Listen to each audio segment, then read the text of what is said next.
Good evening, everyone. It's time to get to the meat and the potatoes of the book. I am not your Negro.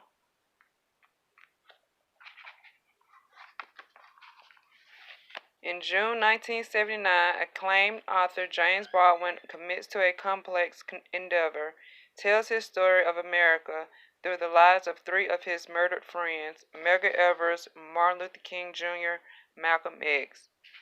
Baldwin never got past his 30 pages of notes entitled Remember This House. The Dick Cavett Show, 1968. This is a statement from Dick Cavett. Mr. Baldwin, I'm sure you will meet the remark, where are the Negroes? Why aren't they optimistic? But they say it's getting so much better. There are Negro mayors, there are Negroes in all of sports, there are Negroes in politics, there are even accorded the ultimate accolade of being in television commercials. Now I'm glad you're smiling.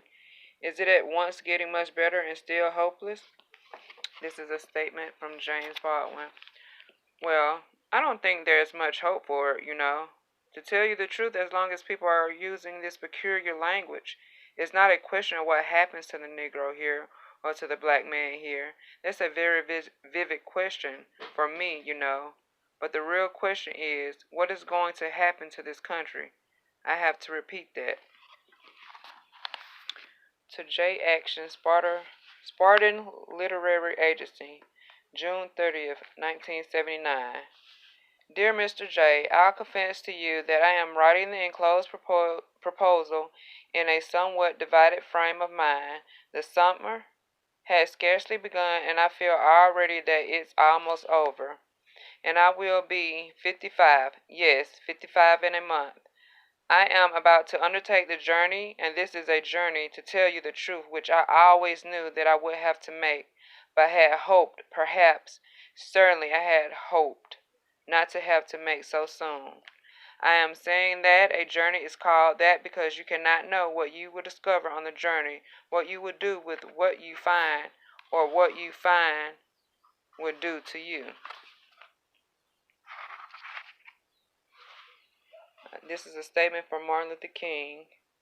Not only do we have the right to be free, we have a duty to be free. So when you sit down on a bus, when you sit down in the front, or you sit down by a white person, you are sitting down because you have a duty to sit down, not merely because you have a right.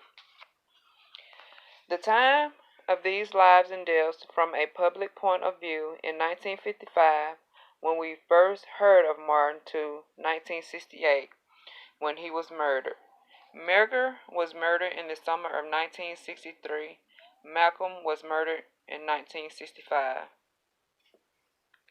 The three men, Medgar, Malcolm, and Martin, were very different men. Consider that Martin was only 26 in 1955. He took on his shoulders the weight of the crimes and the lies and the hope of a nation. I want these three lives to bang against the reveal each other as in truth they did, and use their dreadful journey as a means of instructing the people whom they loved so much, who betrayed them, and for whom they gave their lives.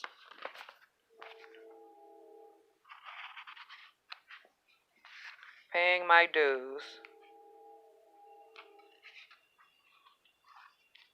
This is a statement from Leader Perez, White Citizens Council. The moment a Negro child walks into the school, every decent, self-respecting, loving parent should take his white child out of that broken school. Woman in the South. God forgives murder and he forgives adultery, but he is very angry and he actually curses all who do integrate.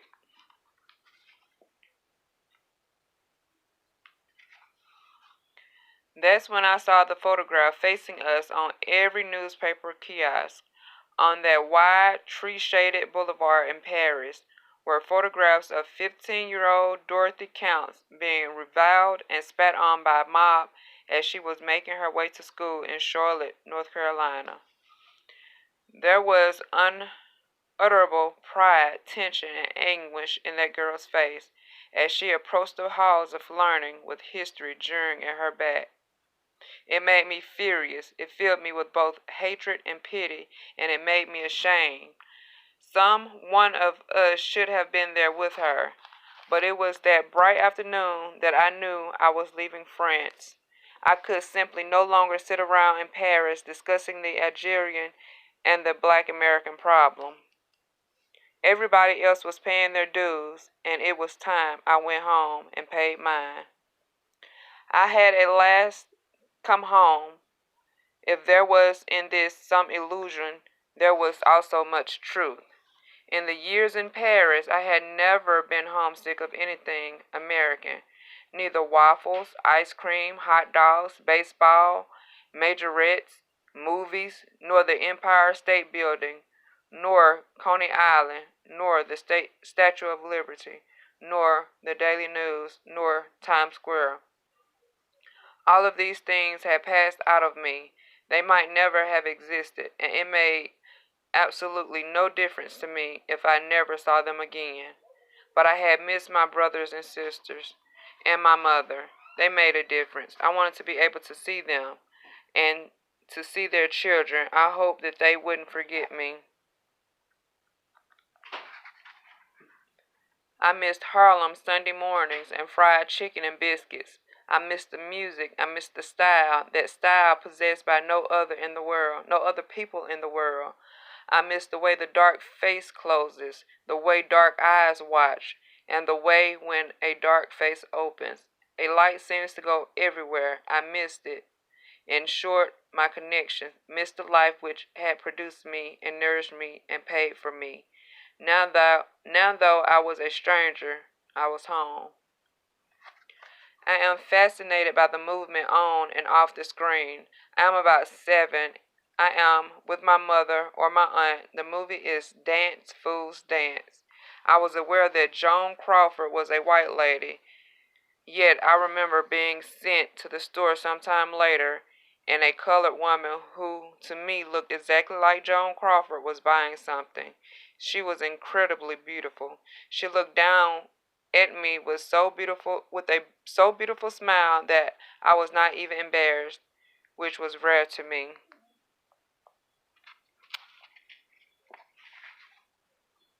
Heroes. By this time, I had been taken in hand by a young white schoolteacher named Bill Miller, a beautiful woman, very important to me. She gave me books to read and talked to me about the books and about the world, about Ethiopia and Italy and the German Third Reich, and took me to see plays and films to which no one else would have dreamed of taking a 10-year-old boy. It is certainly because of Bill Miller who arrived in my terrifying life so soon that I never really managed to hate white people, though God knows I have often wished to murder more than one or two. Therefore, I began to suspect that white people did not act as they did because they were white, but for some other reason. I was a child, of course, and therefore unsophisticated. I took Bill Miller as she was, or as she appeared to be to me. She, too, anyway, was treated like a nigger,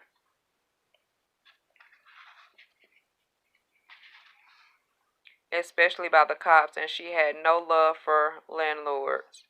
In these days, no one resembling my father has yet made an appearance on the American cinema scene. No, it is not entirely true. There were, for example, Stephen Fetchit, Willie Best, and Mantan Moreland, all of whom, rightly or wrongly, I loathed. It seemed to me that they lied about the world. I knew and debased it, and certainly I did not know anybody like them, as far as I could tell. For also it's also possible that their comic bug-eyed terror contained the truth concerning a terror by which I hope never to be engulfed. Yet I had no reservations at all concerning the terror of the black janitor in They Won't Forget. I think that it was a black actor named Clinton Roseman who played this part, and he looked a little like my father. He is terrified because white girl in this small southern town has been raped and murdered, and her body has been found on the premises of which he is the janitor. The role of the janitor is small, yet the man's face bangs in my memory today, and the film's icy brutality both scared me and strengthened me. Because Uncle Tom refuses to take vengeance in his own hands, he was not a hero for me. Heroes, as far as I could see, were white, and not merely because of the movies, but because of the land in which I lived, of which movies were simply a reflection. I despised and feared those heroes because they did take vengeance into their own hands. They thought vengeance was theirs to take, and yes, I understood that. My countrymen were my enemy. I suspect that all these stories were designed to reassure us that no crime was committed with made a legend out of a massacre. James Baldwin and William F. Buckley, Jr., Cambridge University debate, 1965. This is a statement from James Baldwin. Leaving aside all the physical facts which one can quote, leaving aside rape or murder, leaving aside the bloody catalog of oppression which we are in one way too familiar with already, what this does to the subjugated is to destroy his sense of reality. This means, in the case of the American Negro born in that glittering republic, and in the moment you are born, since you don't know any better, every stick and stone and every face is white, and since you have not yet seen a mirror, you suppose that you are too. It comes as a great shock around the age of 5 or 6 or 7, to discover that Gary Cooper, killing off the Indians when you were rooting for Gary Cooper, that the Indians were you. It comes a great shock to discover the country which is your birthplace and to which you owe your life and your identity has not in its whole system of reality evolved any place for you. My dear Jay, you must, it is to be hoped, be as curious as I am concerning the execution of this book project. I know how to do it technically. It is a matter of research and journeys, and with you or without you, I will do it anyway. I begin in September when I go on the road. The road means my return to the South.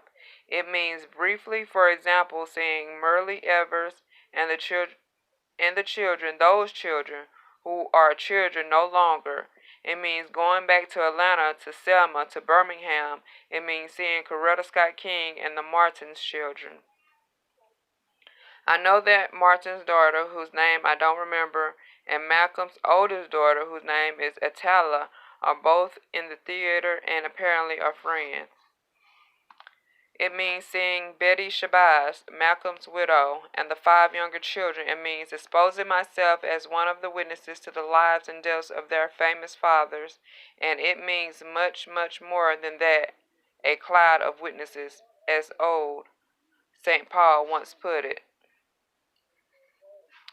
And that's it for tonight. You guys have a great night. And as I said before, if you have any requests, just drop it down in the comment section. I will be sure to find it if I can and read it for you. Good night.